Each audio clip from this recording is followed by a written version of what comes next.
Hello दोस्तों, let's crack it की magazine analysis series में आप लोगों का स्वागत है। और साइंस रिपोर्टर मैगज़ीन अप्रैल 2022 की आप लोगों के सामने है। इसकी मार्केट वैल्यू 30 रुपीज़ है।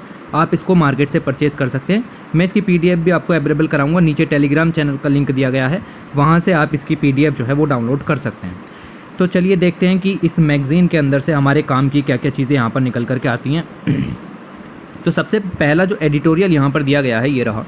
इसमें आपको बताया गया है यूजीन पार्कर के बारे में। ये सोलार फिजिसिस्ट थे, इनकी डेथ यहाँ पर हो गई। तो इनका नाम आपको यहाँ पर याद रखना है। क्या नाम है इनका? नाम है यूजीन पार्कर। सोलार फिजिसिस्ट थे और आपने सुना होगा नासा का जो मिशन है पार्कर सोलर मिशन, सूरज के लिए मिशन है, सूरज के जो रहस्य हैं उनको सुलझाने के लिए मिशन है। तो ये जो इनका नाम रखा गया है मिशन का, पार्कर सोलर मिशन, ये इन्हीं के नाम पर रखा गया है, यूजीन पार्कर जी के। ओके, तो इनके बारे में इतना पता होना चाहिए, बाकी इससे ज़्यादा जानने की ज़रूरत नहीं पड़ेगी। और इनकी जो है वो डेथ यहाँ पर हो गई। तो ये सब पॉइंट आपको यहाँ पर ध्यान में रखने हैं। उसके बाद ये सब जो है वो आप यहाँ पर कीजिएगा। और अब पहली न्यूज़ की तरफ चलते हैं। और यहाँ पर आपको देखने के लिए मिलेगा इस अवार्ड के बारे में, इस मेडल के बारे में, जिसका नाम है आपका बोल्ट्जमान मेडल। और ये जो है वो दिया गया प्रोफेसर दीपक धर को। ये जो हैं आपके प्रोफेसर दीपक धर, इस मेडल को प्राप्त करने वाले पहले इंडियन यहाँ पर बने हैं। ओके, तो ये पॉइंट याद रखिएगा। और आपसे पूछा जा सकता है कि ये मेडल किस फील्ड में दिया जाता है। तो बोल्ट्जमान मेडल जो है वो कमीशन ऑन स्टैंडर्ड फिजिक्स यानी C3 के द्वारा दिया जाता है। और ये जो C3 है ये वर्क करता है under the international union of pure and applied physics IUPAP के द्वारा। ओके, तो ये अवार्ड इनके द्वारा दिया जाता है। और in the field of statistical physics इस अवार्ड को यहाँ पर दिया जाता है। और ये पहले इंडियन साइंटिस्ट बने हैं जिन्होंने इस अवार्ड को रिसीव किया। ओके, तो नाम याद रखिएगा, पूछा जा सकता है अवार्ड किस फील्ड में दिया जाता है वगैरह वगैरह चीज़ें। IUPAP जो है वो आपका 1975 में स्टार्ट हुआ था। और ये जो है आपके प्रोफेसर दीपक धर, इनकी अचीवमेंट्स भी यहाँ पर दी गई हैं, बट आप नहीं याद रख पाओगे तो इनको याद रखने की ज़रूरत नहीं है। यहाँ पर अगर आप देखें तो इनको शांति स्वरूप भटनागर प्राइज़ भी जो है वो दिया गया है। ओके, ये इंडिया का प्राइज़ है। और ये जो आपका बोल्ट्जमान प्राइज़ है इंटरनेशनल प्राइज़ है, international union of pure and applied physics के द्वारा दिया जाता है। स्टैटिस्टिकल फिजिक्स के अंदर वर्क करने वाले लोगों को दिया जाता है।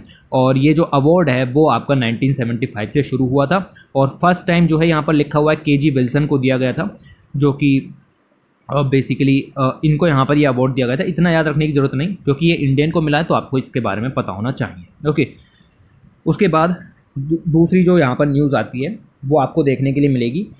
देखिए, एक तो बात होती है कि आप क्या खाते हैं, उससे तो फ़र्क पड़ता ही पड़ता है। दूसरा, आप कब खाते हैं इससे भी फ़र्क पड़ता है आपकी बेटर हार्ट हेल्थ के लिए। ओके, तो इस आर्टिकल में बेसिकली जो हार्ट डिजीज़ वाले लोग हैं, बेसिकली डायबिटीज़ वगैरह जिनको यहाँ पर है, उनसे रिलेटेड आर्टिकल है। इन्होंने कहा है कि जो मील टाइम यहाँ पर होना चाहिए वो ऐसा होना चाहिए जो आपकी बायोलॉजिकल क्लॉक के हिसाब से मैच करे। बायोलॉजिकल क्लॉक मतलब एक नेचुरल इंटरनल प्रोसेस जो आपके शरीर में खुद ब खुद होती है, जो कि आपकी स्लीप और वेक की साइकिल को बेसिकली रेगुलेट करती है और हर 24 घंटे में उसको रिपीट भी करती है। तो this is called biological clock. इस बायोलॉजिकल क्लॉक के हिसाब से आपको अपना जो मील टाइम है उसको यहाँ पर रखना पड़ता है। तो यहाँ पर आप देखेंगे साफ साफ लिखा हुआ है कि ये स्टडी हुई, इसमें इन्होंने ये पाया कि ऐसे लोग जिनको डायबिटीज़ है और वो पोटैटो या स्टार्ची वेजिटेबल्स को मॉर्निंग में लेते हैं, होल ग्रेन्स को आफ्टरनून में लेते हैं, और डार्क वेजिटेबल्स लाइक ग्रीन या ब्रोकली वगैरह है या मिल्क वगैरह है उसको इवनिंग में लेते हैं, तो उनको हार्ट डिजीज़ का खतरा कम हो जाता है, उनके मरने के चांसेस कम हो जाते हैं यहाँ पर। ओके, तो ये चीज़ है। इन्होंने ये भी बताया कि अगर प्रोसेस्ड मीट को ज़्यादा मात्रा में लिया जाए इवनिंग के टाइम पर तो हार्ट डिजीज़ से मरने के चांसेस ज़्यादा हो जाते हैं। तो ये सब स्टडीज़ निकल करके आई हैं। तो आपको जस्ट पता होना चाहिए, एग्जाम पॉइंट ऑफ व्यू से ये चीज़ काम की नहीं हो जाती, लेकिन फिर भी ये आपको पता होना चाहिए था। उसके बाद आगे यहाँ पर देखें तो लंग डिजीज़ की स्क्रीनिंग और मॉनिटरिंग के लिए एक नई टेक यहाँ पर उभर करके आई है। ये एक बेसिकली मोबाइल ऐप है, आर्टिफिशियल इंटेलिजेंस युक्त मोबाइल ऐप है। इस मोबाइल में आपको सिर्फ कफ करना है यानी खांसना है और आपको सारा का सारा ब्यौरा मिल जाएगा इस ऐप के अंदर कि भाई आपके शरीर में जो लंग्स हैं उनमें क्या क्या प्रॉब्लम्स यहाँ पर हैं। तो लिखा हुआ है a person just has a cough into the mobile phone, और साथ ही साथ अपना असेसमेंट उसके अंदर देखने के लिए मिल जाएगा। इस मोबाइल ऐप का कोई फैंसी नाम नहीं है, इसीलिए चांसेस बहुत कम है कि ये क्वेश्चन पूछा जाए, नहीं पूछा जाएगा। और ये जो डेवलप किया गया है ये सारे प्लेटफॉर्म्स हैं, सी कैंप हैं, FCDO है, इन सब ने मिल करके इसको बनाया। इंडिया का इसमें कोई हाथ नहीं है, तो हम ज़्यादा डिटेल में नहीं जाएंगे। और ये ऐसी टेक्नोलॉजी है जो कि rapid, affordable, easy to use point of care solution provide कराती है। सारी की सारी लंग डिजीज़ आपकी खुल करके सामने आ जाएंगी ऐप पर, अगर आपने एक बार मोबाइल के अंदर खांस दिया तो। ओके, तो ये किस तरीके से वर्क करेगा not important at all, but आप समझो कि इस ट्यूबरक्लोसिस जिसका कि हाई बर्डन इंडिया के अंदर यहाँ पर है, कई डेथ यहाँ पर होती हैं। 2019 में लगभग 75,000 प्लस डेथ्स देखने के लिए यहाँ पर मिली थी और 2.5 मिलियन से ज़्यादा केसेस भी देखने के लिए मिले थे। तो वहाँ पर जो टीबी की कंडीशंस हैं उनको मॉनिटरिंग और स्क्रीनिंग करने के लिए आप इस डिवाइस का यूज़ यहाँ पर जो है वो कर सकते हैं। ओके, तो ये न्यूज़ आपके इतने काम की यहाँ पर हो जाती है।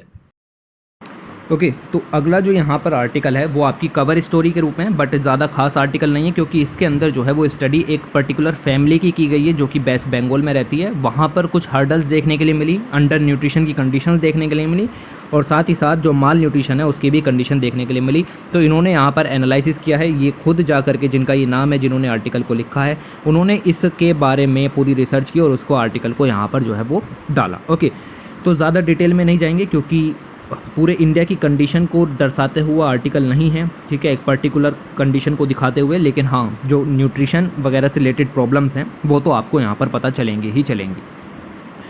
तो जो आपका माल न्यूट्रिशन का इशू है वो एक बेसिकली बायोमेडिकल बेस को क्रिएट करता है, साथ ही साथ बहुत सारे कल्चरल सोशल फैक्टर हैं जो कि विजिबल नहीं हैं। इसकी वजह से मतलब माल न्यूट्रिशन की प्रॉब्लम है, अंडर न्यूट्रिशन की प्रॉब्लम है, पूरे इंडिया की प्रॉब्लम यहाँ पर बनी हुई है। ओके, तो ये चीज़ें आपको पता होनी चाहिए। द ऑथर, ये इन्होंने अपनी कैपेसिटी में लिखा हुआ है ना, देखो मैंने बताया कि अपनी कैपेसिटी में इन्होंने एडमिनिस्ट्रेटर जो है वो बेसिकली यहाँ पर एक स्टडी प्रेजेंट की है जो कि इस पुरुलिया डिस्ट्रिक्ट के अंदर वेस्ट बंगाल के अंदर पुरुलिया डिस्ट्रिक्ट में माल न्यूट्रिशन की कंडीशन के लिए जो भी इन्होंने बेसिकली कदम उठाए उसके लिए ये आर्टिकल दिया गया है। तो देखो आर्टिकल से सिर्फ पॉइंट्स निकलते हैं, कोई खास पूरा क्वेश्चन नहीं निकलता, कुछ और नहीं निकलता, आपको सिर्फ पॉइंट्स यहाँ पर ध्यान में रखने हैं क्योंकि पर्टिकुलर एक ही डिस्ट्रिक्ट को ये आर्टिकल रिप्रेजेंट कर रहा है, पूरे इंडिया को आर्टिकल रिप्रेजेंट नहीं कर रहा। ओके, तो उसी चीज़ को देखते हुए हम आगे बढ़ेंगे। यहाँ पर United nation sustainable development goal number 2 के बारे में दिया गया है जो कि कहता है कि हंगर को एलिमिनेट करना है और माल न्यूट्रिशन की सभी फॉर्म्स को 2030 तक हटाना है। तो ये पॉइंट है, इसको यहाँ पर आप यहाँ पर ध्यान में रखोगे। ओके, उसके अलावा यहाँ पर देखो कोविड-19 वगैरह के दौरान हमने टेक होम राशन जो इंट्रोड्यूस किया गया, ठीक है, टेक होम राशन मतलब जो घर घर जाकर के राशन यहाँ पर दिया गया।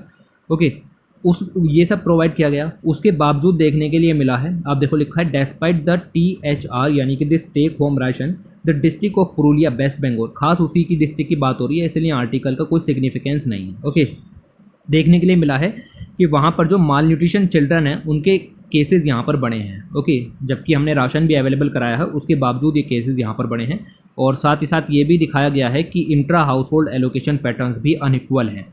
तो आप यहाँ पर देख सकते हो कि जो स्टडी हुई वो इतने हाउस होल्ड पर हुई, इतने बच्चे यहाँ पर थे और इन्होंने यहाँ पर फाउंड किया कि सेवियर एक्यूट माल न्यूट्रिशन जो है वो देखने के लिए मिल रहा है। मतलब एक तो माल न्यूट्रिशन हो गया लो लेवल पर, एक माइल्ड लेवल पर हो गया, एक सेवियर लेवल पर हो गया, मतलब बहुत ज़्यादा दिक्कतें यहाँ पर माल न्यूट्रिशन की देखने के लिए मिल रही हैं। तो ये जो है उसको आप SAM कह देते हो, सेवियर एक्यूट माल न्यूट्रिशन, और इतने बच्चों में ये देखने के लिए मिला और पता चला कि उनमें से जितने बच्चों में ये देखने के लिए मिला उनमें से जो ज़्यादातर मदर थी वो अंडरवेट थी और कुछ नॉर्मल थी, कुछ ओवरवेट थी। टोटल जो है वो लगभग 211 मदर्स का डाटा यहाँ पर उठाया गया। ओके, तो ये सारा डाटा आपको यहाँ पर याद नहीं रखना क्योंकि कोई बड़ा डाटा यहाँ पर नहीं है। उसके अलावा ये भी यहाँ पर पता चला कि जो माल न्यूट्रिशन के ये इनटेक वगैरह के अफेक्ट यहाँ पर देखने के लिए मिल रहे हैं, जो कंजम्पशन पैटर्न्स बिल्कुल भी अच्छे नहीं हैं हाउस होल्ड लेवल के, ठीक है, उसके पीछे का कारण ये है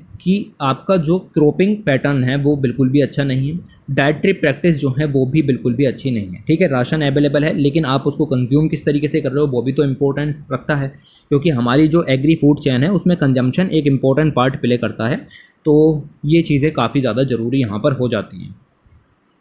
एक तो पॉइंट यहाँ पर ये हो गया, साथ ही साथ फूड भी थोड़ा सा लिमिटेड है, साथ ही साथ फूड डाइवर्सिटी की भी कमी है। जैसा फूड डाइवर्सिटी मतलब मोनोक्रॉपिंग सिस्टम यहाँ पर यूज़ किया जाता है, मोनोक्रॉपिंग, फूड डाइवर्सिटी, ये सब जो चीज़ें हैं बेसिकली इंपॉर्टेंस रखती हैं। देखो monocropping system is not good, इसमें सिर्फ आपका जो डाइवर्सिटी है वो कम हो जाती है। आपको फूड डाइवर्सिटी जो है वो मोनोक्रॉपिंग पैटर्न के जरिए फूड डाइवर्सिटी कम हो जाती है। आप सिर्फ एक तरीके के फूड पर कंजम्पशन जो है वो करते रहते हो, जिससे कि न्यूट्रिशन बाकी के जो हैं वो आपके लो हो जाते हैं। ये कुछ प्रॉब्लम्स हैं। इसके अलावा फ्रेगमेंटेशन ऑफ लैंड भी एक बहुत बड़ी प्रॉब्लम है, जिसकी वजह से जो आपका बेसिकली अगर हम बात करें तो प्रोडक्शन जो यील्ड है वो आपकी कम हो जाती है। इसके अलावा जो आपकी डिपेंडेंस है वो भी यहाँ पर बढ़ जाती है मार्केट पर, और आप लोकल शॉप वगैरह से फूड आइटम खरीदने लगते हो instead of growing those. Okay, तो आप उनको खुद नहीं उगाते, आप बाहर से उन चीज़ों को परचेज करना शुरू कर देते हैं। Dietary pattern and food ideologies, यहाँ पर कुछ जो हैं वो आपके सोशियो इकोनॉमिक बैरियर्स बताने की बात हो रही है। लोकल बिलीफ जो हैं about food affect everyday nutritional intake. Okay, कुछ बिलीफ्स यहाँ पर आपको देखने के लिए मिल जाएंगे। अलग अलग जो कम्युनिटीज़ हैं, ओबीसीज़ हैं, एससीज़ हैं, उनके अंदर अलग अलग तरीके के कंजम्पशन पैटर्न्स हैं। ओके, तो जो एनिमल प्रोटीन है, एग्स है, ये नहीं खाए जाते। ओके, तो ये सब चीज़ें भी हैं। साथ ही साथ अगर आप देखोगे कि not regularly consume eggs during pregnancy, ये भी चीज़ें मिलेंगी। एग्स वगैरह हैं, मिल्क हैं, certain form of meat based local believes हैं कि भाई हम ये चीज़ नहीं खाएंगे, उसकी वजह से जो है वो प्रेग्नेंट मदर्स वगैरह हैं, उन सभी में डाइटरी जो प्रैक्टिसेस हैं वो कम हो जाती हैं। ओके, तो ये भी कुछ देखने के लिए मिलेगा इसके बारे में। उसके अलावा सोशियो कल्चर परसेप्शन भी है, वही पैट्रियार्कल जो आपका कॉन्सेप्ट है। ओके, और उसके अलावा जो बेसिकली रिचुअली इम्प्योर वाला कंसेप्ट यहाँ पर आ जाता है कि जो वुमेन है वो बेसिकली इसी काम के लिए हैं वगैरह वगैरह चीज़ें आप समझते हैं ना कि this is socio cultural perception impacting women's nutrition and child care. एक वुमेन अपनी ज़िंदगी में कितना अनपेड वर्क करती है वो भी चीज़ यहाँ पर नहीं काउंट की जाती कहीं पर भी। ओके, तो ये थोड़ा सा इम्पोर्टेंट हो जाता है। ये सोशियो इकोनॉमिक जो बैरियर्स हैं ये वुमेन की और चाइल्ड की दोनों की हेल्थ को इम्पैक्ट करते हैं। ओके, तो ये चीज़ें आपको पता होनी चाहिए। उसके बाद और भी तमाम चीज़ें थी, बट सभी जो चीज़ें हैं वो एक पर्टिकुलर फैमिली से रिलेटेड थी, तो हमको उसके अंदर डिटेल में नहीं जाना, इतना ही सफिशिएंट यहाँ से बनता है। उसके बाद लिखा हुआ है invest in our planet and our health. तो यहाँ पर जो बात की गई है वो है अर्थ डे की। अर्थ डे 2022 22 अप्रैल को सेलिब्रेट किया गया और इसकी थीम थी इन्वेस्ट इन आवर प्लैनेट। किस तरीके के इन्वेस्टमेंट की बात हो रही है? तो इन्वेस्टमेंट जो है वो आपका ग्रीन होना चाहिए, इन्वेस्टमेंट जो है वो आपका क्लीन होना चाहिए। इस तरीके के इन्वेस्टमेंट की यहाँ पर जो है वो बात हो रही है। तो ये जो इन्वेस्टमेंट है उसके ऊपर देखते हुए आर्टिकल के अंदर लिखा है कि मार्च अप्रैल में आपने देखा भारी मात्रा में हीट वेव्स जो है वो यहाँ पर आई। हीट वेव्स आई तो रेफ्रिजरेटर, कंडीशनर, ये सब चीज़ों के रेट भी यहाँ पर बढ़े और इनका जो यूजेस है वो भी यहाँ पर जो है वो बढ़ गया। यूजेस तो बढ़ गया, इसी के साथ साथ इन अप्लायंसेस से कार्बन भी भारी मात्रा में इमिट होती है, जिससे जो हॉट समर्स हैं वो और ज़्यादा हॉट हो जाती हैं, हीट वेव्स की कंडीशन और ज़्यादा बढ़ जाती हैं। ओके, तो ये चीज़ दिखाई गई है। हर साल हम देखते हैं कि जो समर होती है वो पिछले साल की तुलना में और ज़्यादा गर्म यहाँ पर देखने के लिए मिलती है। IPCC की रिपोर्ट ने भी कहा है कि अगर टेम्परेचर 2 डिग्री सेंटीग्रेड से ऊपर बढ़ा तो हम सर्वाइव नहीं कर पाएंगे और कंट्रोल तो करके रखना है, 1.5 डिग्री सेंटीग्रेड से ऊपर आने नहीं देना है। ये आपको देखने के लिए मिलेगा। अलग अलग रिपोर्ट्स हैं जो कि बताती हैं कि क्लाइमेट चेंज यानी कि ग्लोबल वार्मिंग से हमें इम्पैक्ट क्या होगा, अडेप्टेशन किस तरीके के लेने हैं और वल्नरेबिलिटी क्या है। ये सब अलग अलग तरीके की रिपोर्ट है। इन्होंने कहा है कि सबसे ज़्यादा बर्डन जो है वो एशिया पर पड़ेगा और साउथ एशिया का स्पेशली अगर हम बात करें तो वहाँ पर पड़ेगा। वहाँ पर जो समर है वो और ज़्यादा हॉट यहाँ पर होने लगेंगी और ये जो पर्टिकुलर क्लाइमेट जोन है जहाँ की पॉपुलेशन भी बहुत ज़्यादा है उसके अलग चैलेंजेस भी यहाँ पर देखने के लिए मिलते हैं। वहाँ पर डेवलपिंग कंट्रीज़ भी ज़्यादा हैं, तो उन सभी में अलग जो इम्पैक्ट है वो क्लाइमेट चेंज का यहाँ पर पड़ेगा। इंडिया के कंटेक्स्ट में भी यहाँ पर बात की गई है। रिपोर्ट ने कहा कि मुंबई जो है वो फ्लडिंग को फेस करेगी, अहमदाबाद में बहुत भारी मात्रा में हीट वेव्स यहाँ पर आ सकती हैं। इसके अलावा जो कोस्टल सिटीज़ हैं वहाँ सी लेवल राइज होंगे और जो आपकी basically ground water scarcity in the north western region आपको देखने के लिए मिल सकती है, in the Punjab Haryana region और थार डेजर्ट। ओके, तो यहाँ पर जो प्रोडक्शन है व्हीट के, पल्सेस के, कोर्स यील्ड के, ये सब भी आपके 2050 तक लगभग 9% कम होने के चांसेस यहाँ पर बनते हैं। ओके, तो ये कुछ चैलेंजेस हैं जो कि अलग अलग रिपोर्ट्स, अलग अलग तरीके के मीडिया प्लेटफॉर्म्स पर रिलीज़ की जाती रही हैं और ये वाकई ये चैलेंजेस यहाँ पर मौजूद हैं। तो टेम्परेचर मैंने बताया कि 1.5 डिग्री सेंटीग्रेड वार्मिंग है और 2050 तक इसको कंट्रोल करके रखना है, वरना सब ख़त्म यहाँ पर हो जाएगा। उसके बाद आपने देखने के लिए मिला समर 2022 जो है मार्च अप्रैल वाला महीना, वहाँ पर हीट वेव्स जो है वो काफ़ी ज़्यादा हो गई। तो उसके पीछे का कारण था आपका ला नीना ईयर। पिछले 3 सालों से ला नीना जैसी कंडीशंस जो है वो बनी हुई हैं पैसिफिक में, जिसकी वजह से इंडिया के ऊपर जो है वो नॉर्थ साउथ जो आपका प्रेशर पैटर्न है वो क्रिएट हो गया है और मेडिटेरेनियन वगैरह से आने वाले जो डिस्टर्बेंसेस हैं जिनकी वजह से बारिश होती वो अब यहाँ पर नहीं हो रही है। तो ये सब जो है वो हीट वेव्स की कंडीशन इंडिया के ऊपर क्रिएट हुई हैं। स्पेशली नॉर्थ वेस्टर्न इंडिया में भी आपको ये चीज़ें देखने के लिए मिलेंगी। जिसकी वजह से राजस्थान, गुजरात, मध्य प्रदेश, नॉर्थ महाराष्ट्र में जो टेम्परेचर है वो नॉर्मल से काफ़ी ऊपर है। गंगेटिक प्लेन एरिया में भी जो चीज़ें हैं वो सूख रही हैं, साथ ही साथ जो आपके ग्राउंड वाटर रिजर्व्स हैं वो भी यहाँ पर आपके डिप्लीट हो रहे हैं। ओके, तो ये देखने के लिए मिलेगा। आप देख सकते हैं इंडिया के अलग अलग जगहों पर हाईएस्ट टेम्परेचर रिकॉर्ड किए गए हैं। जैसे ये राजस्थान की जगह है, यहाँ पर 51 डिग्री सेंटीग्रेड तापमान यहाँ पर रिकॉर्ड किया गया। ऐसे ही अलवर में भी 50 डिग्री सेंटीग्रेड है। तो ये सब तापमान काफ़ी ज़्यादा महत्वपूर्ण है। देखिए 40 डिग्री सेंटीग्रेड तापमान काफ़ी ज़्यादा हो जाता है और ये तो आप 50 देख रहे हो। ओके, तो अब ये जो आपका अर्थ डे यहाँ पर सेलिब्रेट किया गया, ये रहा अर्थ डे 2022। इसकी थीम थी इन्वेस्ट इन अवर प्लेनेट। किस तरीके का इन्वेस्टमेंट हम कर सकते हैं, तो 10 मेजर इन्वेस्टमेंट बताए हैं जो कि आपके पृथ्वी को सेव करने के लिए काफ़ी ज़रूरी हो जाते हैं। तो ये जो है वो आपकी 10 इन्वेस्टमेंट हम देखने की कोशिश करते हैं कि किस तरीके के इन्वेस्टमेंट यहाँ पर हैं। सभी घरों से ये कहा गया कि आप अपने घरों पर सोलार रूफटॉप यहाँ पर लगाओ। ओके, जिससे कि आपका जो एनर्जी बिल है वो भी यहाँ पर कम होगा, साथ ही साथ पर वाट जो इलेक्ट्रिसिटी है उसकी कॉस्ट भी कम आएगी और मंथली इलेक्ट्रिसिटी बिल भी आपको रिड्यूस करना पड़ेगा। साथ ही साथ जो fossil fuel based power economy आपकी यहाँ पर चल रही है वो भी कम होगी, आप रिन्यूएबल बेस्ड इकोनॉमी की तरफ जा पाओगे।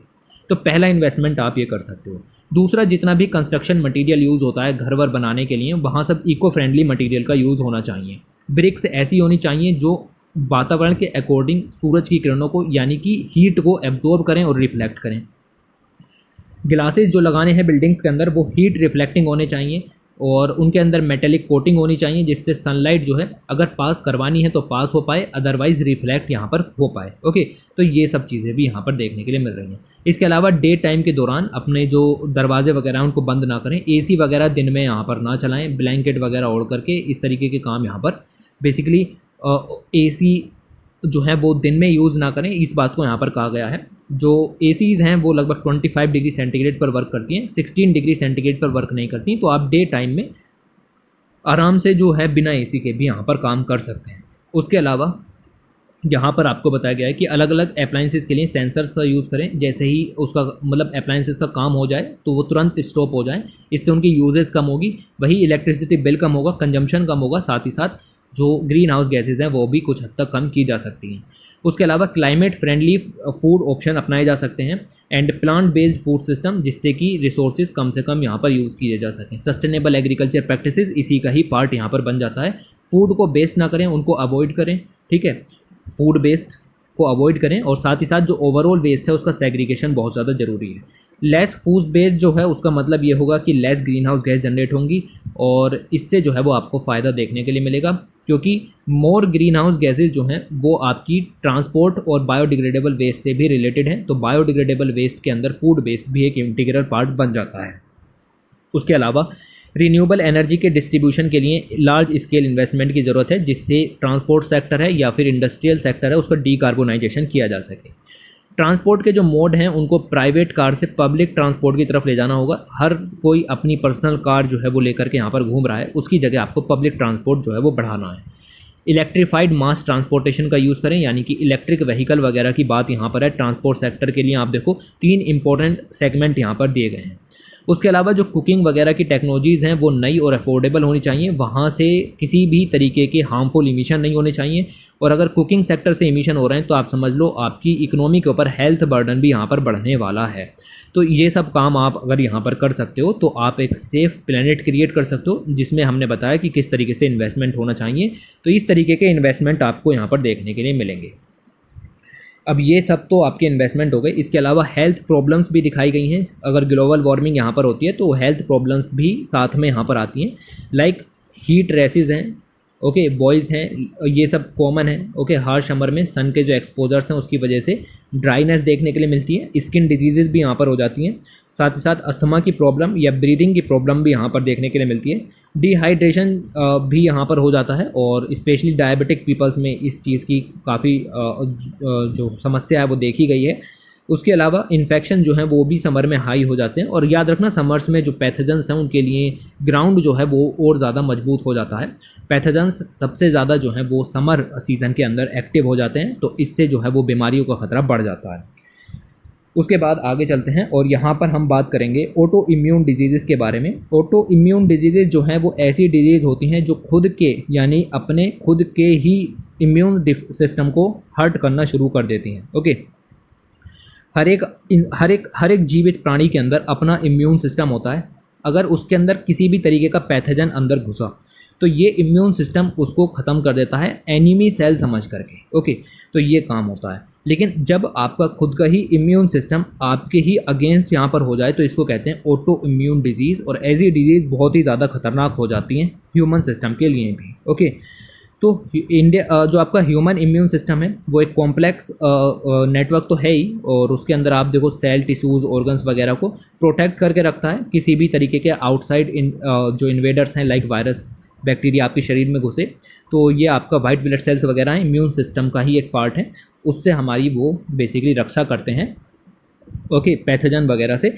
और the inherent ability of the immune system, जिससे आपकी बॉडी की हेल्थ बनी रहती है और आप जो हैं बिल्कुल भी मतलब टिश्यूज़ वगैरह हैं या ऑर्गन वगैरह हैं वो आपके सही सलामत यहाँ पर रहते हैं। बट कुछ सर्कमटेंसेस ऐसे हैं, कुछ कंडीशंस ऐसी हैं जहाँ पर आपका इम्यून सिस्टम जो है वो आपके अगेंस्ट ही यहाँ पर हो जाता है और सेल्फ टॉलरेंस को लॉस करना शुरू कर देता है। मतलब आपका इम्यून सिस्टम आपकी खुद के जो हेल्दी टिश्यूज़ हैं उनको एनिमी टिश्यू समझ करके उन पर अटैक करना शुरू कर देता है, जिससे जो आपकी ऑटो इम्यूनिटी क्रिएट हो जाती है, जिसको कहते हैं ऑटो इम्यून डिजीजेस। ओके, तो आप समझ चुके होंगे अगर जो बाहर के इन्वेडर्स हैं उन पर हमला हो रहा है तो ठीक है, लेकिन खुद के ही ऑर्गन्स पर हमला हो रहा है तो दैट इज़ नॉट गुड।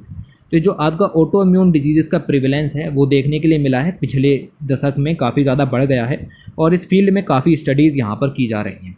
कुछ पॉइंट्स हैं जो कि ऑटो इम्यून डिजीज़ के बारे में आपको पता होने चाहिए। ऑटो इम्यून डिजीज़ जो हैं वो फीमेल्स में ज़्यादा होती हैं, मेल्स में कम होती हैं। फीमेल, अगर एक मेल ऑटो इम्यून डिजीज़ से प्रभावित है तो आप समझिए उसके कंपैरिजन में 10 फीमेल्स तक जो हैं वो आपकी ऑटो इम्यून डिजीज़ से प्रभावित हो सकती हैं।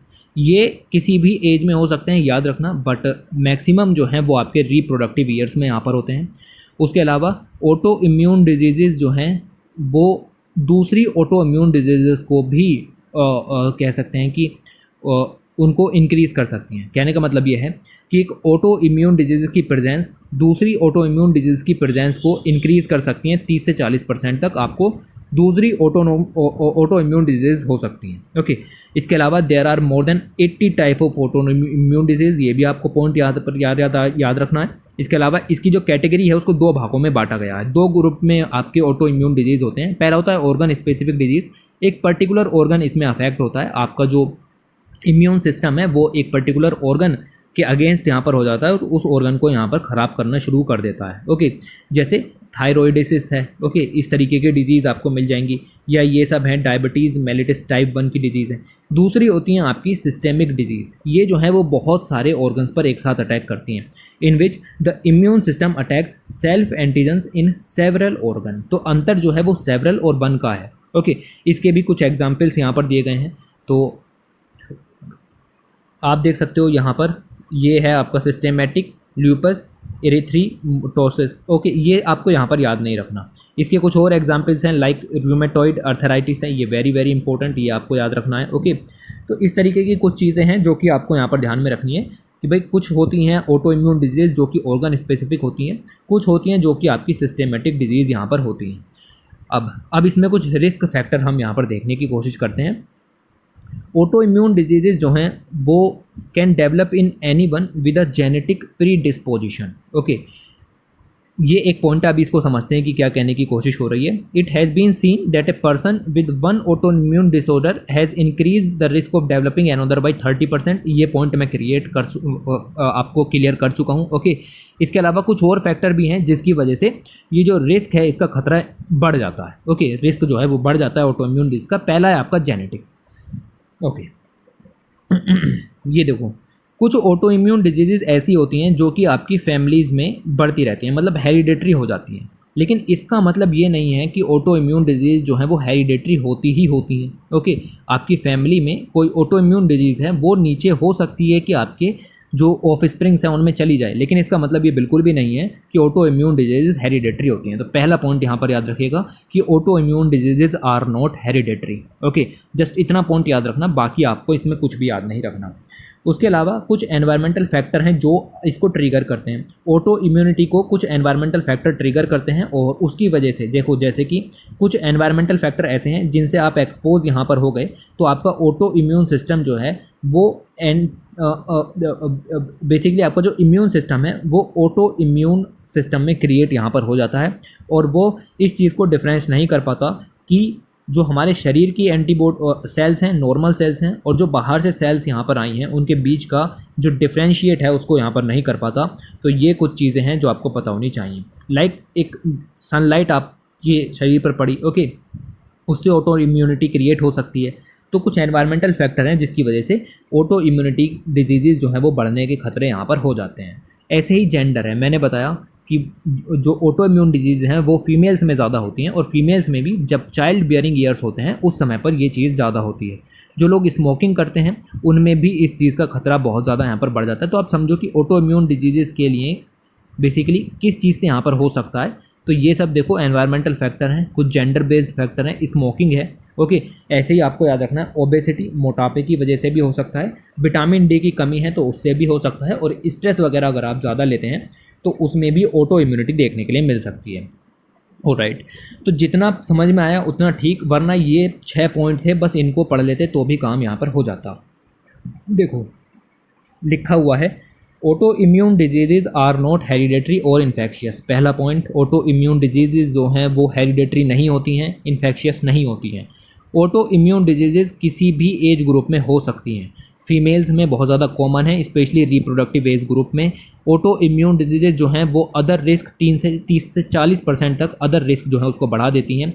ऑटो इम्यून डिजीज़ जो है उनको ट्रीट किया जा सकता है, जी हाँ ट्रीट किया जा सकता है, और ट्रीटमेंट जो है वो मल्टी डिसिप्लिनरी होता है, स्पेशलाइज होता है और लॉन्ग टर्म होता है। शॉर्ट टर्म सॉल्यूशंस इसके लिए अवेलेबल बिल्कुल भी यहाँ पर नहीं है। तो इनका डायग्नोसिस जो है वो आप कर सकते हो, लेकिन किसी भी तरीके का सिंगल स्पेसिफिक टेस्ट जो है वो मौजूद नहीं है। आपको अलग अलग टेस्ट यहाँ पर करने पड़ेंगे, अलग अलग डॉक्टर्स की मदद लेनी पड़ेगी। स्पेशलाइज्ड ब्लड टेस्ट हैं, यूरिन टेस्ट हैं, उन सब की मदद से ऑटो इम्यून डिजीज़ का टाइप देखते हो और फिर उसका कितना एक्सपोजर है उस चीज़ को देखते हुए लंबा समय लगता है इसकी एक प्रोसेस को पूरा करने के लिए। क्या ऑटो इम्यून डिजीज़ को प्रिवेंट किया जा सकता है? जी हाँ, प्रिवेंट किया जा सकता है। स्मोकिंग ना करें, रेगुलर एक्सरसाइज करें, हेल्दी डाइट लें और फूड इंटॉलरेंस एक्सपोजर, ठीक है, अब मतलब जो फूड है उससे रिलेटेड कोई डिजीज़ नहीं होनी चाहिए, ओके। फिर आपको मिलेगा प्रोसेस्ड फूड को लिमिट करें, स्ट्रेस लेवल को कम करें, टॉक्सिन्स वगैरह ना लें, और साथ ही साथ अच्छी नींद जो है वो काफ़ी ज़्यादा ज़रूरी हो जाती है। तो इस अगर आप ये सब करते हैं तो ऑटो इम्यून डिजीज़ को रोकने के चांसेस जो है वो बढ़ जाते हैं, कैन डिक्रीज चांसेस, ओके। तो ये चीज़ें आप लोगों को यहाँ पर ध्यान रखनी है कि कैसे ऑटो इम्यून सिस्टम जो है वो आपका यहाँ पर वर्क करता है और किस तरीके से चीज़ें यहाँ पर चलती हैं। उसके अलावा अगर हम यहाँ पर देखें तो अगला जो आर्टिकल आता है वो आता है आपका हॉर्मेसिस के बारे में, ठीक है। इस टर्म को यहाँ पर ध्यान में रखिएगा, हॉर्मेसिस, इसके बारे में पूछा जा सकता है, what is this term called hormesis, okay. तो ये जो आपकी टर्म है हॉर्मेसिस, इसके ऊपर काफ़ी डिबेट चल रही है, बट हमें इन सब डिबेट वगैरह में नहीं जाना है। एक तो हमने नाम ही अब सुना है, इसके ऊपर से डिबेट में चले जाएं, नहीं, हमें जस्ट इसके बेसिक फैक्ट्स को यहाँ पर समझना है कि ये है क्या। तो इसको यहाँ पर आप समझने की कोशिश करो। हॉर्मेसिस जो है वो एक तरीके का आप कह सकते हो कि देखो इसको इस तरीके से यहाँ पर समझते हैं कि ये एक रेस्पॉन्स है, ठीक है, एक रेस्पॉन्स है जिसका नाम आपका हॉर्मेसिस यहाँ पर दिया गया है। आप किसी चीज़ से एक्सपोज किए जाते हो तो कुछ हद तक तो आपको बेनिफिट मिलता है, लेकिन उसके बाद अगर उस चीज़ से आपको ज़्यादा एक्सपोज किया जाए तो आपके बेनिफिट कम होने शुरू हो जाते हैं। मतलब एक हद तक जो है वो आपको उसके मैक्सिमम फ़ायदे देखने के लिए मिलेंगे, उसके बाद फ़ायदे नहीं नुकसान देखने के लिए मिलेंगे। तो अब ये जो आपका कंसेप्ट है हॉर्मेसिस का, इसका मतलब ये है कि hormesis is a biphasic response.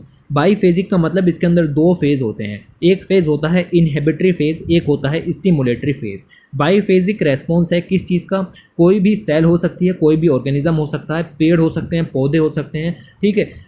ये रेस्पॉन्स देते हैं जब फिजिकल एजेंट यानी टेम्परेचर बढ़ा दो, थोड़ा सा प्रेशर बढ़ा दो, रेडिएशन है या एसिड एल्किली या कई टॉक्सिक सब्सटेंस की कंडीशंस अवेलेबल कराओगे तो एक रेस्पॉन्स मिलेगा उस सेल से, ऑर्गेनिज्म से, कि भाई ये मत करो, ठीक है, ये मत करो। और आप देख सकते हो कि कुछ हद तक तो इसके फ़ायदे उसको देखने के लिए मिलेंगे। ये जो आपको ग्रीन कलर का ग्राफ यहाँ पर दिख रहा है, ठीक है, ये कुछ हद तक फ़ायदे देखने के लिए मिलेंगे, लेकिन उसके बाद एडवर्स रिएक्शन देखने के लिए मिलेगा अगर आपने उस पर्टिकुलर फिजिकल एजेंट या केमिकल सब्सटेंस को और ज़्यादा यहाँ पर बढ़ाया, रिड्यूस किया। वो डिपेंड करता है कि वो ऑर्गेनिज्म इससे टॉलरेट है या नहीं है, ओके। तो ये आपको यहाँ पर ध्यान में रखना है। और ऐसे जितने भी बेसिकली एजेंट हैं या सब्सटेंस हैं जो कि ऐसा बाईफेजिक हार्मोन्स यहाँ पर ऑर्गेनिज्म के द्वारा रिलीज़ करवाते हैं, उनके अंदर जितने भी फिजिको केमिकल फैक्टर्स होते हैं जो कि इस तरीके के रेस्पॉन्स को इंड्यूस करते हैं, उनको कहते हैं आप हॉर्मेटिन्स। ओके, तो ये टर्म भी याद रखिएगा, हॉर्मेटिन्स दोनों रिलेटेड हैं तो आपको पता होना चाहिए। कोई सिंगल मैकेनिज्म नहीं है कि आप इस पूरी प्रोसेस को एक्सप्लेन कर पाओ कि किस तरीके से वर्क करती है, बट आपको इतना तो कम से कम यहाँ पर पता होना चाहिए। एक एग्जाम्पल को समझते हैं, एक नहीं 2-3 एग्जाम्पल यहाँ पर दिए गए हैं, मैं दोनों तीनों को यहाँ पर आपको समझा देता हूँ। जैसे अगर हम बात करें टॉक्सिक मेटल्स की या हैवी मेटल्स की, लाइक कॉपर है, कैडमियम है, ये आपकी सॉइल में, वाटर में प्रेजेंट होती हैं, तो वहाँ के जो एनिमल्स हैं उनको हर्ट करनी चाहिए। लेकिन जब हमने इनका लो एक्सपोजर किया, देखो यहाँ पर एक्सपोजर के लेवल कम है, नीचे देख रहे हो ना एक्स एक्सिस पर आपको लिखा हुआ है एक्सपोजर और डोज लेवल, तो अगर ये डोज के लेवल बहुत ही कम है तब इनको बेनिफिट देखने के लिए मिला, मतलब ये अडेप्ट हो गए, इससे इनको कोई घाटा नहीं हुआ। ओके, यहाँ से यहाँ तक कोई घाटा नहीं हुआ। लेकिन एक हद के बाद जब हमने इनको यहाँ पर बढ़ाना शुरू किया तो इससे घाटा होना शुरू हो गया, चोकिंग शुरू हो गई, ऑक्सीजन की डिमांड यहाँ पर कम हो गई, तो ऑक्सीजन की डिमांड यहाँ पर बढ़ गई। ठीक है, तो ये चीज़ें यहाँ पर आपको ध्यान में रखनी है कि टेरेस्ट्रियल एक्वेटिक ऑर्गेनिजम्स थे, उनको जब हमने क्या नेचुरली तरीके से, बेसिकली एवोल्यूशन का ही प्रोसेस है, जब टॉक्सिक मेटल से उनको एक्सपोज यहाँ पर कराया गया तो ये देखने के लिए मिला कि लो डोज के जो टॉक्सिस हैं मेटल्स के द्वारा वो उससे एडेप्ट हो गए, कोई उनको नुकसान यहाँ पर नहीं हुआ। लेकिन जैसे जैसे ये लो कंसंट्रेशन हाई कंसंट्रेशन में यहाँ पर बदलते रहे तो आपको देखने के लिए मिलेगा कि रिएक्शन जो है वो एडवर्स होना शुरू हो गया, कंडीशंस ख़राब यहाँ पर हो गई। जैसे हम बात करें ग्लाइफोसेट की, ग्लाइफोसेट एक हर्बिसाइड है जो कि पेड़ पौधों में यूज़ किया जाता है। ये एक तरीके का बेसिकली हार्मोन है, अगर लो कंसंट्रेशन पर यूज़ किया गया डिफरेंट प्लांट्स में तो फ़ायदा देखने के लिए मिलेगा। लेकिन उसके बाद जैसे ही ग्लाइफोसेट का भारी मात्रा में छिड़काव करना शुरू कर दिया तो आपको पता चला कि इससे कार्सिनोजेनिक इफेक्ट देखने के लिए यहाँ पर मिल रहे थे। ओके, तो ये क्या है, ये एडवर्स रिएक्शन यहाँ पर है, तो दिस इज़ कॉल्ड हॉर्मेसिस। याद रखना दोनों तरीके के इफेक्ट देखने के मिलने चाहिए, सिर्फ स्टिमुलेटरी नहीं, आपको इनहिबिटरी भी देखने के लिए मिलने चाहिए। ओके, तो ये पॉइंट यहाँ पर ध्यान रखिएगा। तो ये सिंपल सी चीज़ है कि जो आपके हार्मोसिस हैं इनके अंदर पोटेंशियल तो होता है कि क्रॉप वगैरह है उनमें आपके जो पेस्ट हैं, माइक्रो ऑर्गेनिजम्स हैं, उनको ख़त्म कर सके। स्टिमुलेटरी फेज़ में सिंपल सी बात है फ़ायदा मिलेगा। ओके, तो एग्रीकल्चर यील्ड यहाँ पर बढ़ जाती है, बट उसके साथ साथ जब आप इसको एक हद से ज़्यादा यूज़ करना शुरू कर देते हैं तो रिस्क जो है वो इम्प्रॉपर एप्लीकेशन से यहाँ पर बढ़ जाता है। देखो साफ साफ लिखा हुआ है, क्या लिखा हुआ है, however the approach involves considerable amount of risk, improper application of the hormetins may prove counter productive. Okay भाई, इससे ज़्यादा नहीं समझा पाऊंगा मैं इसको, आपको समझ में आना चाहिए। हॉर्मेसिस जो है वो बेसिकली दो तरीके के फेज़ों को इन्वॉल्व करता है, एक है स्टिमुलेटरी फेज़, एक है आपका एडवर्स रिएक्शन यानी कि इनहिबिटरी फेज़। कुछ हद तक फ़ायदा मिलेगा जब तक डोजेज हल्की रहेंगी, उसके बाद आपको घाटा होना शुरू हो जाएगा, प्रोडक्टिविटी फॉल होनी शुरू हो जाएगी। ये सब चीज़ें आपको ध्यान में रखनी है, इससे ज़्यादा आपको इसके बारे में कुछ नहीं जानना था। उसके बाद आगे चलते हैं और यहाँ पर लिखा हुआ है इमरजेंसी रेस्टोरेशन सिस्टम के बारे में। ये सिस्टम क्या है तो इसके बारे में आपको पता होना चाहिए। देखो इंडिया है या फिर कोई भी कंट्री है, डेवलपिंग कंट्रीज़ हैं, उनके अंदर ट्रांसमिशन टावर हैं जिनसे पावर को अलग अलग जगह पर भेजा जाता है। कभी कभी नेचुरल डिज़ास्टर्स आ जाते हैं तो जिसकी वजह से ये जो ट्रांसमिशन टावर्स हैं, ग्रिड वगैरह हैं, वो सब टूट जाते हैं, ख़राब हो जाते हैं, ट्रांसमिशन में फेलियर देखने के लिए यहाँ पर मिलता है। हो सकता है कोई नेचुरल डिज़ास्टर आ गया हो, हाई स्पीड विंड हो, साइक्लोन हो, फ्लड हो या फिर किसी और तरीके की लैंडस्लाइड वगैरह हो, उसकी वजह से ये जो टावर्स हैं ख़राब हो जाते हैं, पावर सप्लाई डिसरप्शन देखने के लिए मिलता है। अब इन सबको ठीक करने के लिए कई हफ्ते यहाँ पर लग जाते हैं, कई वीक्स यहाँ पर लग जाते हैं। अब क्या उतनी वीक्स तक जो इलेक्ट्रिसिटी की सप्लाई है उसको रोक दोगे, तो ये नहीं होना चाहिए। तो इसी चीज़ को सॉर्ट आउट करने के लिए ये सिस्टम डेवलप किया गया जिसका नाम है इमरजेंसी रेस्टोरेशन सिस्टम। ये सिस्टम कुछ नहीं है, ये इसी तरीके के टावर्स हैं, एल्यूमिनियम के टावर्स हैं, और ये जो हैं वो पावर को क्विकली रिस्टोर कर सकते हैं। जब तक आप इन सारे सिस्टम्स को रिस्टोर करोगे हफ्ते भर में, उससे पहले आप 2-3 दिन में ये जो आपके इमरजेंसी रेस्टोरेशन सिस्टम है इनका यूज़ करके पावर सप्लाई को प्रोवाइड करा सकते हो। तो जस्ट याद रखो किस चीज़ के लिए यहाँ पर ये यूज़ किया जा रहा है। तो इससे जो पावर इंटरप्शन है वो मिनिमल देखने के लिए मिलेगा, पावर लाइंस को डैमेज करने के लिए काफ़ी आपको समय भी मिल जाएगा, शेड्यूल मेंटेनेंस के लिए मतलब वर्क भी मिल जाएगा, क्योंकि इमरजेंसी रेस्टोरेशन सिस्टम जो है वो डेप्लॉय किए जा सकते हैं 2 से 3 दिन के अंदर। टेम्पररी स्ट्रक्चर है, परमानेंट स्ट्रक्चर नहीं है। जब आपके जो परमानेंट स्ट्रक्चर तैयार हो जाएंगे, जो टूट गए किसी नेचुरल डिजास्टर से, तो इनको रिप्लेस कर दिया जाएगा बाद में। ERS जो है उनका हाई सिग्निफिकेंस है और टावर फेलियर जहाँ पर भी होते हैं वहाँ पर इलेक्ट्रिसिटी प्रोवाइड कराने में मदद कर सकते हैं। अगर आप इंडिजीनियस ERS टेक्नोलॉजी का यूज़ यहाँ पर करते हो, अभी तक ये टेक्नोलॉजी वेस्टर्न कंट्रीज से हम इंपोर्ट करते थे, लेकिन अब इसको इंडिजीनियसली यूज़ किया जाएगा, तो हो सकता है क्वेश्चन यहाँ से निकल जाए। इसकी जो कॉस्ट है वो 40% तक यहाँ पर कम की जा सकती है इम्पोर्टेड की तुलना में, याद रखना, क्योंकि इंडिजीनियसली हम इसको यूज़ करेंगे। इसके मॉड्यूल्स काफ़ी स्टेबल हैं। बॉक्स सेक्शन में आप इसको नीचे की साइड से देखोगे और इस तरीके से ये आपके टावर्स एल्यूमिनियम के यहाँ पर बने हुए हैं। यहाँ पर इलेक्ट्रिसिटी लाइन्स जो हैं वो इस तरीके से जाती है। ओके, तो ये सब चीज़ें हैं, बस इतना ही यहाँ पर याद रखो। इससे ज़्यादा मुझे नहीं लगता यहाँ से कुछ चीज़ें निकल करके आएंगी। कॉम्पैक्ट हैं, इजी हैं असेंबल करने में। ओके, तो ये सब भी आपको देखने के लिए मिलेगा। डेवलप किसके द्वारा किए गए हैं, तो CSIR के अंदर इंस्टीट्यूट है, structural engineering research centre Chennai, उन्होंने इसको डेवलप किया है इंडिजीनियस टेक्नोलॉजी को। इससे जो कॉस्ट है वो कम हो जाएगी, कम टाइम में आप इसको यूज़ कर सकते हो, 2 से 3 दिन के अंदर में इसको यूज़ किया जा सकता है। इंडिया का जो आपका पावर ट्रांसमिशन सेक्टर है वो मजबूत होगा, डिस्ट्रीब्यूशन सेक्टर उसमें भी मजबूती देखने के लिए यहाँ पर मिलेगी। ओके, तो इतना याद रखो, इसको इग्नोर मार दो। उसके बाद आगे चलते हैं और आपको आगे बताया गया है डाई मिथाइल ईथर के बारे में। और डाई मिथाइल ईथर के बारे में आपको कुछ पॉइंट्स हैं जो कि यहाँ पर पता होने चाहिए। डाई मिथाइल ईथर जो है वो क्लीन और ग्रीन टेक्नोलॉजी के रूप में यहाँ पर उभर करके आई है। ये एक तरीके का फ्यूल है जिसको हम रिप्लेस कर सकते हैं अलग अलग जो आपके बेसिकली फॉसिल फ्यूल आप यहाँ पर यूज़ करते हो ना, तो उससे हट करके आप इसको यूज़ कर सकते हो एज अ क्लीन फ्यूल। तो इसके बारे में जानने की कोशिश हम यहाँ पर करते हैं। तो अगर हम देखें तो इस समय हम आज की दुनिया में ट्रांसपोर्ट यूज़ करते हैं, इलेक्ट्रिसिटी है, मशीनरी है, सब कुछ यूज़ करते हैं, लेकिन हमारे जो सोर्स हैं एनर्जी के, फॉसिल फ्यूल है, न्यूक्लियर एनर्जी वगैरह है, ये सब सस्टेनेबल नहीं है। फॉसिल फ्यूल पर डिपेंडेंस है, गैसोलीन का यूज़ करते हैं हम, कोल पेट्रोलियम का यूज़ है, नेचुरल गैस को यूज़ करते हैं, इससे ग्रीन हाउस गैस के इमिशन होते हैं और ये एक मेजर कंसर्न है। ये हमारी पृथ्वी के लिए बिल्कुल भी ठीक नहीं है। तो क्यों ना इको फ्रेंडली एनर्जी सोर्सेज की तरफ जाया जाए, जिसमें से कि पहला आता है आपका di methyl ether. Di methyl ether जो है वो एक फ्यूल है, पहली बात तो ये याद रखना, सस्टेनेबल भी है और इको फ्रेंडली भी यहाँ पर है, सिंथेटिकली प्रोड्यूस किया जाता है, अल्टरनेटिव फ्यूल है जो कि आप specially designed compression ignition diesel engine में यूज़ कर सकते हो। सीधे व्हीकल में आप इसको, जो प्रेजेंटली व्हीकल आपके चल रहे हैं ना रोड्स पर, उनमें आप इसको यूज़ नहीं कर सकते। उसके लिए आपको जो आपका कंबशन इंजन है, कंप्रेशन इग्निशन डीजल इंजन है, उसमें चेंजेस करने पड़ेंगे। तो दिस इज़ स्पेशली डिज़ाइंड। ऐसे क्वेश्चन देखने के लिए मिले हैं। उन्होंने पूछा है कि मतलब इस समय मौजूदा हालात में भी इसको यूज़ किया जा सकता है, तो नहीं यूज़ किया जा सकता।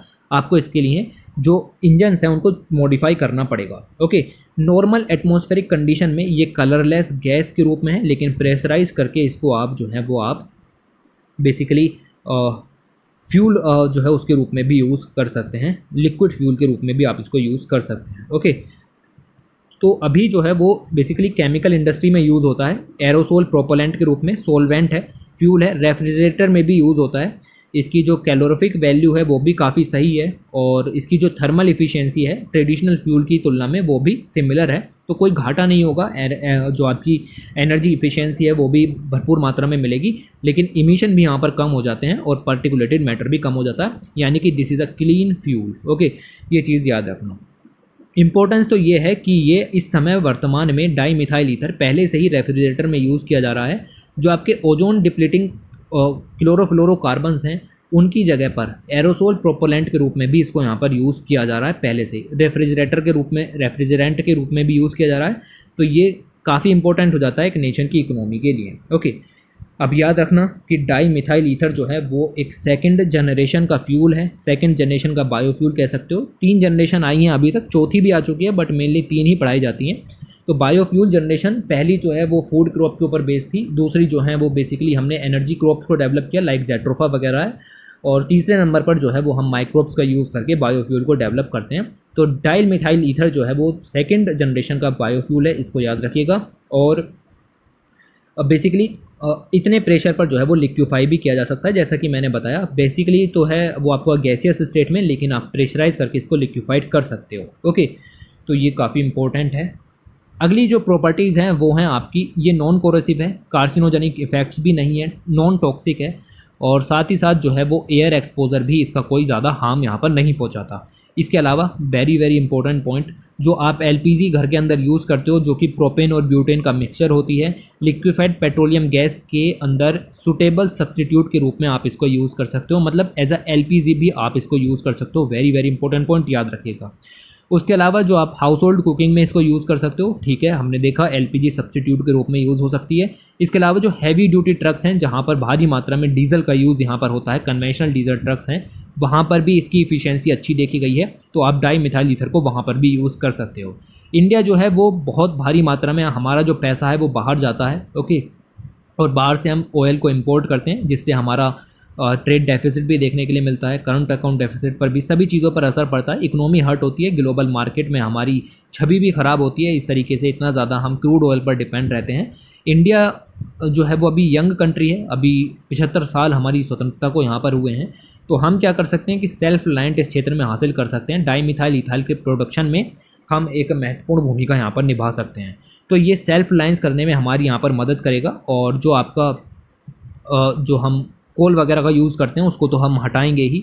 तो डाई मिथाइल ईथर जो है वो आपका क्लीन फ्यूल को प्रोड्यूस करने के लिए यहाँ पर यूज़ किया जा सकता है, और can also be a clean fuel produced from emitted carbon dioxide. देखो एक प्रोसेस होती है जिसका नाम है carbon capture storage and utilisation, okay, carbon capture storage and utilisation. तो अलग अलग इंडस्ट्रीज से जो कार्बन रिलीज हुई उसको आपने कैप्चर किया, उसको स्टोर किया और उसका यूटिलाइज कर लिया। तो उसका जो यूटिलाइज है वो आप डाई मिथाइल ईथर के प्रोडक्शन में भी यूज़ कर सकते हो, ओके। तो ये पॉइंट भी आपको ध्यान में रखना है। तो ये जो टेक्नोलॉजीज़ हैं सब नेशनल केमिस्ट्री लेबोरेटरी के द्वारा यहाँ अप्रूव की गई हैं। इन्होंने कहा है कि डाई मिथाइल ईथर का इंडिजिनस प्रोडक्शन बढ़ाने के लिए हम यहाँ पर नई टेक्नोलॉजीज़ अवेलेबल कराएंगे, और मीथेनॉल डिहाइड्रेशन टेक्नोलॉजी का यूज़ करते हुए हम जो है वो यहाँ पर डाई मिथाइल ईथर का प्रोडक्शन जो है वो बढ़ाएंगे।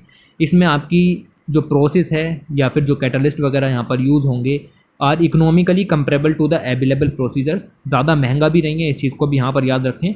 तो इकोनॉमिकल जो है वो कंपेरेबल है जो एग्जिस्टिंग प्रोसीजर हैं। हम एलपीजी के अंदर 20% तक सब्सटीट्यूट कर सकते हैं इसको, मतलब आपका सिलेंडर है ना, जैसे उसके अंदर मान लो 100% एलपीजी है, तो हम उसके अंदर 20% डाई मिथाइल ईथर को इन द गैसियस फॉर्म रखेंगे, बाकी का जो एलपीजी है 80% यहाँ पर रहेगा।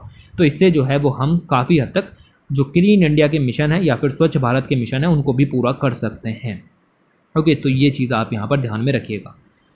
तो ये काफ़ी इंपॉर्टेंट है। तो इस तरीके से हम जो डाई मिथाइल ईथर है उसको ब्लेंड करेंगे, एलपीजी वगैरह का यूज़ करेंगे, तो इससे पोल्यूशन के लेवल्स कम होंगे, लोगों की जो हेल्थ है वो यहाँ पर इम्प्रूव होगी। तो ऐसी कुछ यूनिट्स भी यहाँ पर खोली गई हैं जो कि डाई मिथाइल ईथर के प्रोडक्शन को यहाँ पर बढ़ावा दे रही हैं, और इतने पॉइंट आप यहाँ से ध्यान में रखेंगे। एज अ फ्यूल आप इसको यूज़ कर सकते हो, मैंने आपको बताया। इसमें NOx के लेवल्स कम हो जाते हैं, सूट भी नहीं होता, पार्टिकुलेटेड मैटर्स के लेवल भी यहाँ पर कम हो जाते हैं। तो ये सब पॉइंट डाई मिथाइल ईथर के बारे में याद रखना, पूछा जा सकता है इसके बारे में कोई भी क्वेश्चन। उसके बाद आगे चलते हैं, और यहाँ पर लिखा हुआ है बेनिफिशियल जीन म्यूटेशन। जीन में म्यूटेशन को हमेशा ही गलत समझा गया है कि अगर किसी के जीन में म्यूटेशन यहाँ पर किए जाएँ तो ये एक तरीके से बैड थिंग है, ओके। लेकिन अभी पता चला है कि कभी कभी ये म्यूटेशंस जो हैं वो बेनिफिशियल भी हो जाते हैं, तो इनको भी हम यहाँ पर देखना शुरू करते हैं। तो देखते हैं क्या चीज़ें यहाँ पर हैं। जीन म्यूटेशन वर्ड काफ़ी न्यूज़ में है, ओके, और पॉपुलरली इस चीज़ से एसोसिएटेड है कि ये लाइफ थ्रेटनिंग डिजीज़ को लेकर के आता है। बट अब एक नया कंसेप्ट निकल के आया है that is called beneficial mutation, और इस पर बिलीव करना थोड़ा सा मुश्किल है, लेकिन हाँ, म्यूटेशन अगर शरीर के अंदर होते हैं, जीन के अंदर होते हैं, तो वो बेनिफिशियल भी हो सकते हैं।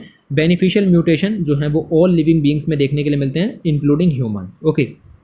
पहले तो आप समझो कि म्यूटेशन होता क्या है। म्यूटेशन जो है वो आपका DNA सिक्वेंसिंग का पार्ट है, और आपके जो जीन्स होते हैं उनके अंदर थोड़ा सा भी अल्टरेशन यानी कि चेंज आपने किया, तो इस चीज़ को कहते हैं म्यूटेशन।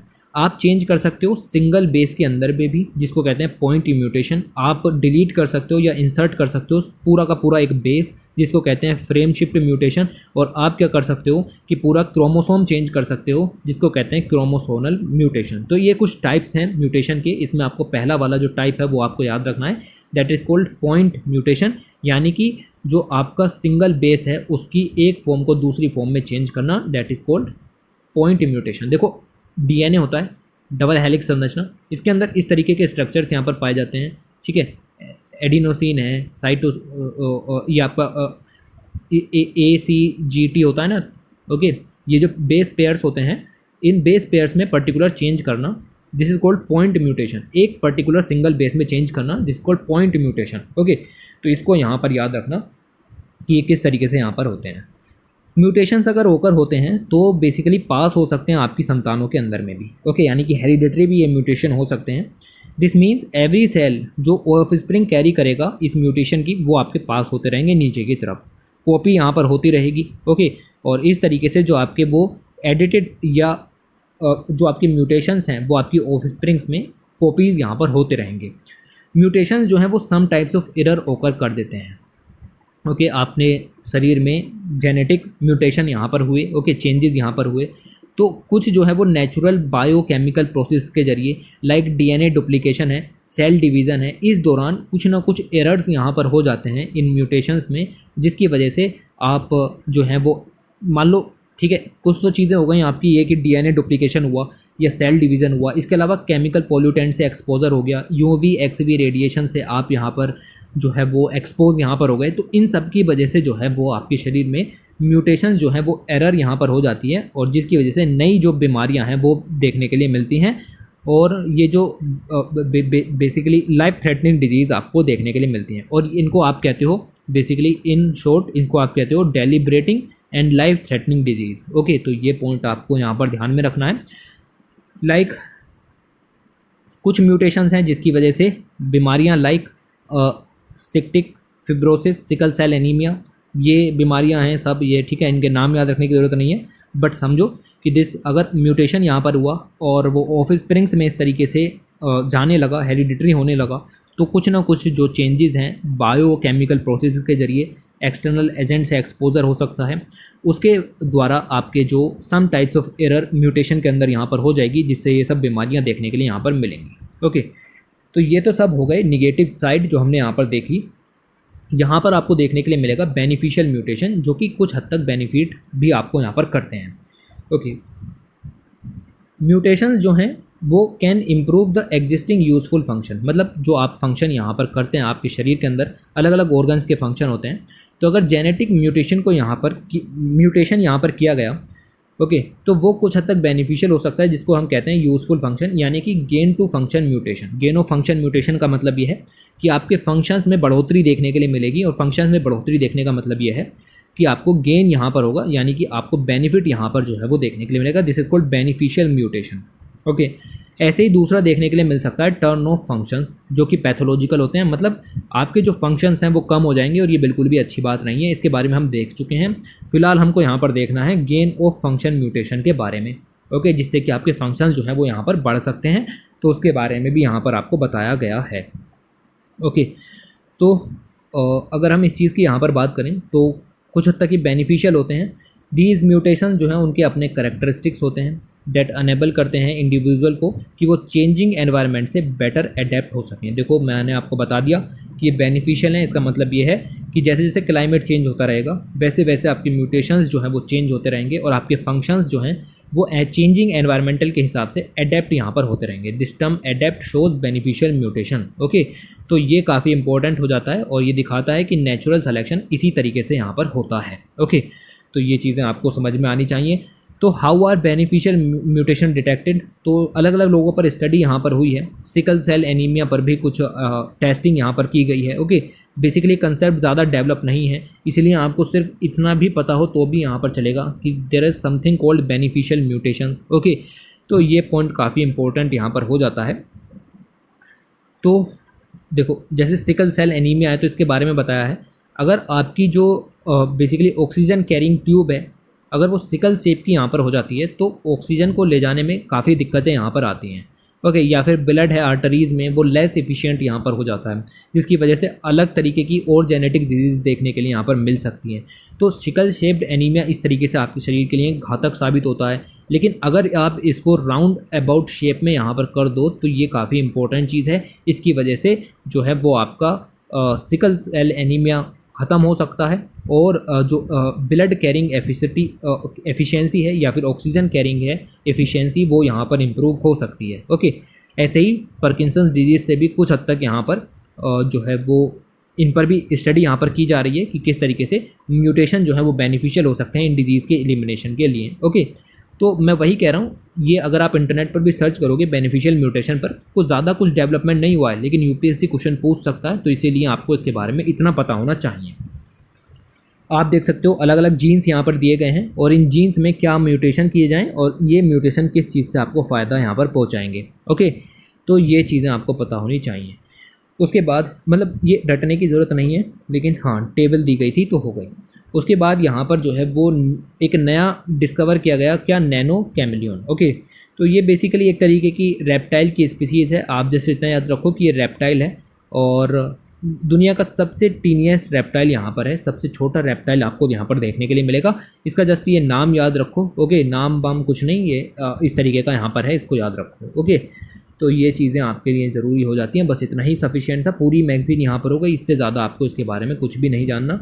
ओके, और अगर लास्ट तक आए हो तो ये लाइक शेयर और सब्सक्राइब वगैरह ठोक करके जाना। Thanks for watching, take care.